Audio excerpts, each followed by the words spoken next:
this week's edition of World Today from Washington, D.C., where we'll focus on the United Nations General Assembly session, the focus being Afghanistan, COVID, conflict and climate change. It is that time of the year when diplomacy is laid bare for the world to see. The fissures, the bickering, the coming together and acting as one on various issues. It is under the cloud of the COVID-19 pandemic that the 76th session of the United Nations General Assembly kicked off.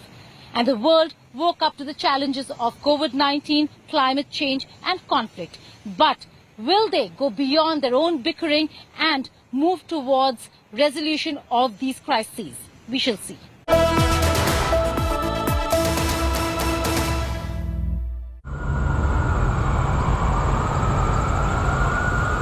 Unlike the virtual gathering in 2020, this year's event, the 76th session of the United Nations General Assembly, is being held in a hybrid format, combining both online and offline speeches from world leaders. The deliberations this year focus on challenges including the uneven distribution of COVID-19 vaccines, climate change and global inequalities, and how one impacts the other even more adversely. UN Secretary General Antonio Guterres said, effects of climate change threaten to further escalate problems in regions that are already unstable or in conflict. COVID and the climate crisis have exposed profound fragilities as societies and as a planet. Yet instead of humility in the face of these epic challenges, we see hubris. Instead of the path of solidarity, we are on a dead end to destruction.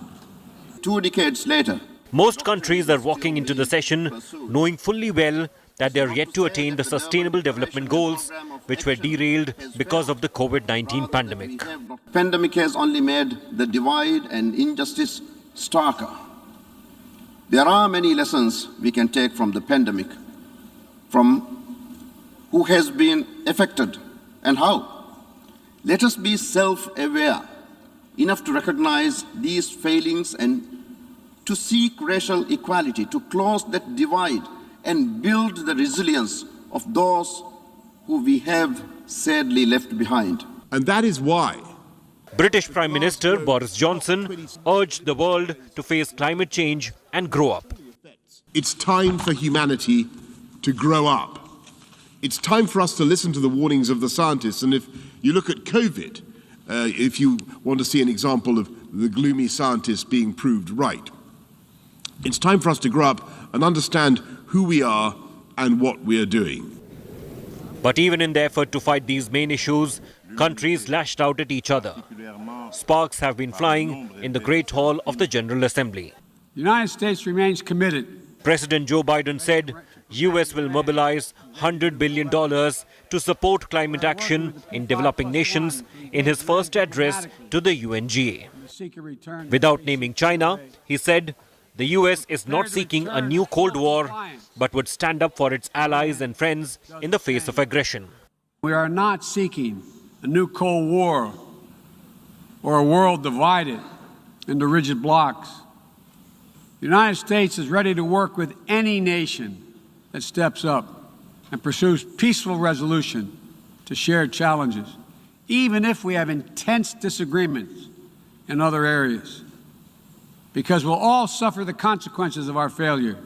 I now give the floor to the distinguished representative of China. Chinese President Xi Jinping called for stronger coordination in fighting COVID-19 and practicing true multilateralism in his video message, aiming at US's efforts to continue her hegemonic hold over the world. China will strive to peak carbon dioxide emissions before 2030 and achieve carbon neutrality before 2060. This requires tremendous hard work, and we will make every effort to meet these goals. Xi also announced a new commitment to tackle climate change, that the country would stop building new coal-fired power projects abroad.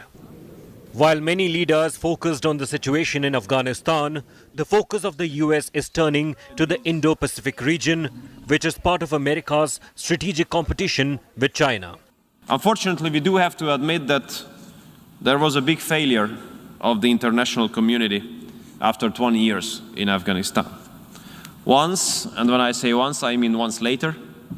We do have to analyze what kind of mistakes were committed and what kind of bad decisions were made in this regard. But now the main duty is to mitigate the damage. We have to prevent Afghanistan becoming a safe place for terrorist organizations again. We have to strengthen the global fight against terror. And here, United Nations should play an important role.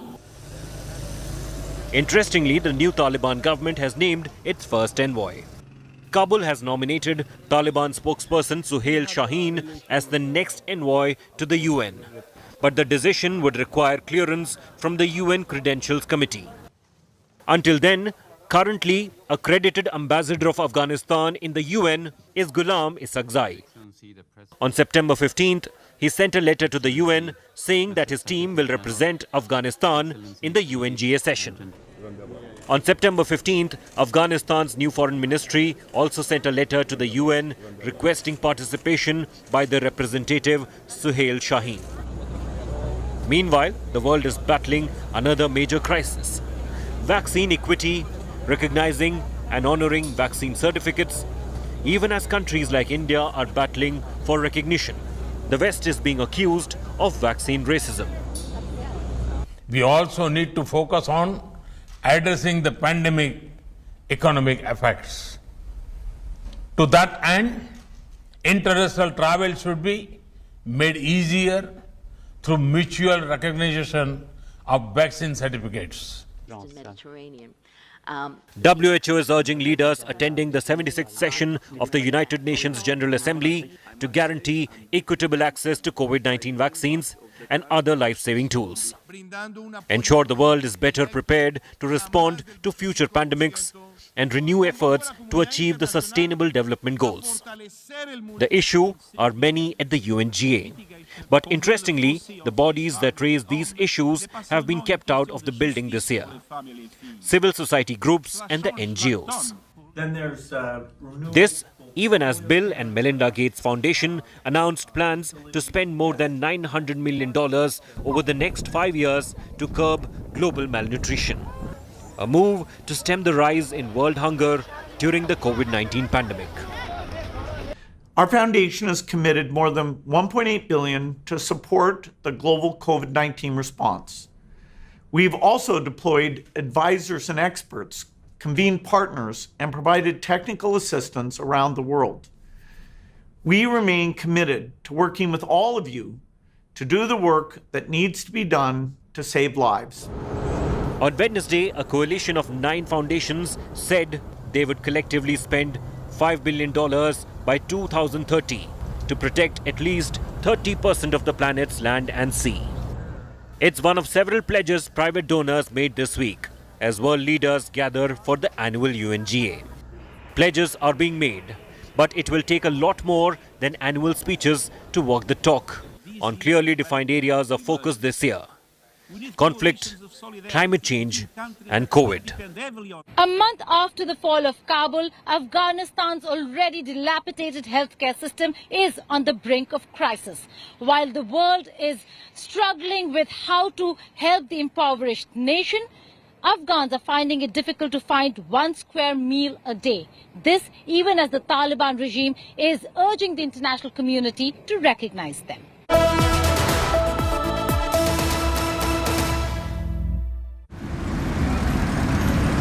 With the Afghan government severed from international banking system, aid groups both inside Afghanistan and abroad are struggling to get emergency relief, basic services and funds to a population at risk of starvation, unemployment and the coronavirus. Patients at Kabul's government-run Wazir Akbar Khan Hospital are forced to buy life-saving medicine from commercial markets at high prices.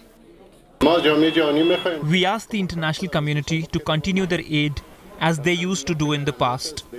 Right now there is security and they won't have any problem even under this government. A patient is a patient. If it was the former regime or the current regime, all the people have economic problems. For example, yesterday I prescribed some medicine to a patient's carer around 10 in the morning.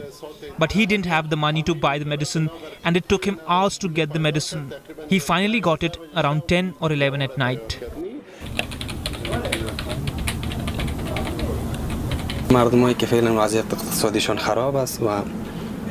People are living in bad financial conditions.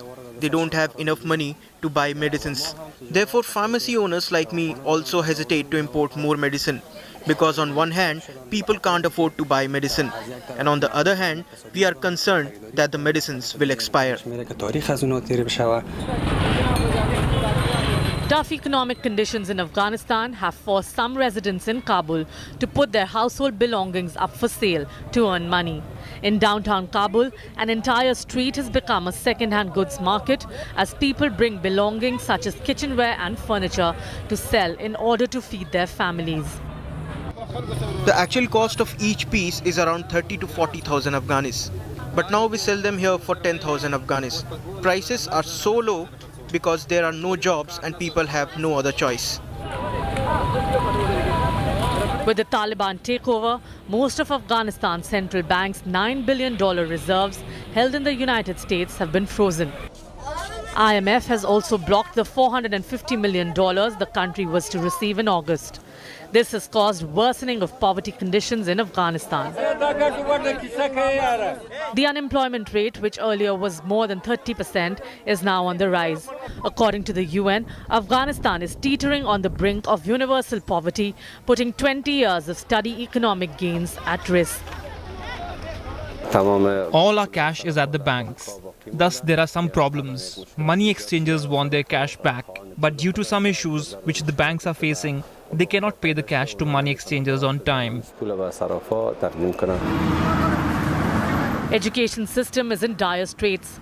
Most schools are shut. Since girls are not permitted to go to co-education schools, they are waiting for all girls' schools to be built.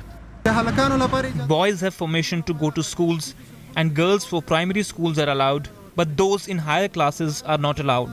We request the Taliban to allow female students in higher classes also to go to school. While some of the institutions have adopted a segregation policy, dividing male and female into two different sections, worries are that many willingly have stopped going to schools and colleges. Boys have also stopped going to school in some cases in show of solidarity with girls not being allowed to come to school. Women made up for a major part of school employees and teaching staff, but many female employees have been ordered to stay home by the country's new rulers. We are trying to strengthen the cabinet further, and God willing, women will be appointed to certain positions in the necessary sections, and one day we will announce their names here. And in the case of schools, female students, the Ministry of Education is working hard to lay the groundwork for the education of high school girls from 6th to 12th grade as soon as possible. Work is underway on the framework, and it is hoped that this will be done.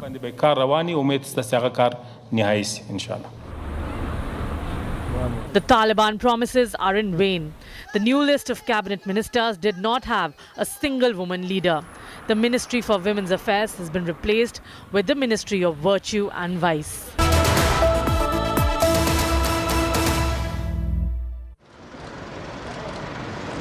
The man who inspired 2004 Hollywood blockbuster Hotel Rwanda, Paul Rusesabagina, has been found guilty of terror-related offences by a court in Kigali. The 67-year-old one-time hotel manager, portrayed as the hero in the film about the 1994 genocide, was sentenced to 25 years in prison. Rusesabagina is guilty of being a member of terror group and participating in terror activities. The court finds that they should be found guilty for being part of this terror group, MRCD-FLN. They attacked people in their homes, they attacked people in their cars or even on the road traveling.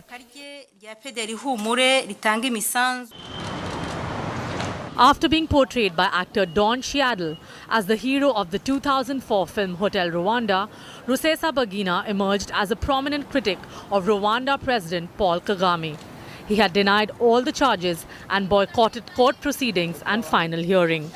Le verdict ne nous The verdict does not come as a surprise to us because it is what we expected from the beginning since our father was kidnapped. One cannot kidnap someone and be expected to give him a fair trial. So we expected the worst. So that's exactly what we expected. He has hypertension. He has cancer in remission. He has cardiovascular diseases, and he was held in solitary confinement for more than is legally permitted. He was tortured. So his health is our biggest concern. He's a 67-year-old man. So we really hope that that the Rwandan government will not hurt him. But we are very, very scared for his life. The court ruling comes more than a year after Rusesabagina vanished during a visit to Dubai in the United Arab Emirates. He reappeared days later in Rwanda in handcuffs, accused of supporting the armed wing of his opposition political platform, the Rwandan Movement for Democratic Change. But the court ruled that he wasn't kidnapped when he was tricked into boarding a chartered flight. Rwanda's government asserted that at the time he was going to Burundi to coordinate with armed groups based there and in Congo. There's a kind of an outcry and a claim that there was a miscarriage of justice, that this was a foregone conclusion, that the president of Rwanda, Paul Kagame, was going to be determined to silence one of his main political enemies. Well, there may be some validity to that, but I mean, the larger truth is that all the evidence shows that Rusesabagina is guilty. The armed group claimed some responsibility for attacks in 2018 and 2019 in southern Rwanda, in which 9 Rwandans were killed. Rusesabagina testified at the trial that he helped to form the armed group to help refugees, but said he never supported violence. The US resident and Belgian citizen Paul Rusesabagina was convicted on 8 charges, including membership in a terrorist group, murder and abduction. We have a month to appeal, so I hope that during this month, either there will be a transfer and his trial will take place here in Brussels, which I think is the best solution. Paul Rusesabagina is credited with saving more than 1,000 people by sheltering them at the hotel he managed during the 1994 genocide in Rwanda. More than 8 lakh Tutsi and Hutus were killed in the 100 days of civil war by armed militia. Post nearly $34 million box office success of the film, Rusesabagina used his fame to highlight what he described as rights violations by the government of Kagame. The current president of Rwanda is a Tutsi rebel commander who took power after his forces captured Kigali and halted the genocide. In World at a Glance this week, we'll take a look at all the elections that took place across the world.